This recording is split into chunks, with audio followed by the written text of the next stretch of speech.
రాష్ట్ర వ్యాప్తంగా వివిధ రకాలైన ఎంప్లాయీస్ కూడా రోడ్డెక్కే పరిస్థితి వస్తుంది.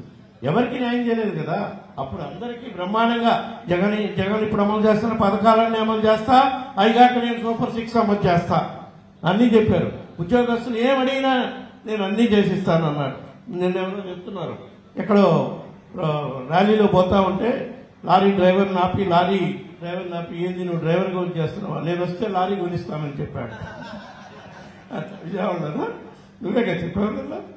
సో ఇట్లాంటి ఎన్నో హామీలు ఇచ్చి ప్రజలను మోసం చేసే కార్యక్రమం చేశారు. కాబట్టి వీటన్నిటిపై మనం కలిసికట్టుగా ఉందాం, పోరాటం చేద్దాం.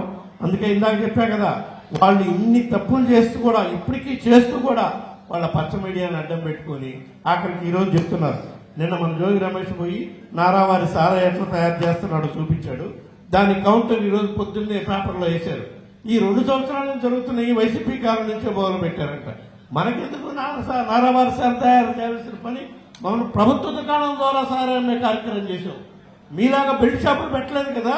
ప్రభుత్వ దుకాణంలో కల్తీ మద్యం ఎట్లా అమ్ముతారు అది కూడా ఆలోచించకుండా మనం 2 సంవత్సరాల కిందే మొదలు పెట్టారంటే దీని మీద కూడా మనకు అంటగట్టే కార్యక్రమం చేస్తారు. కాబట్టి వీటిని మనం తిప్పి కొట్టాలంటే మనకు సమర్థవంతమైన నాయకులు ఉండాలి, సమర్థవంతమైన కార్యకర్తల అండ మన పార్టీకి ఉండాలి.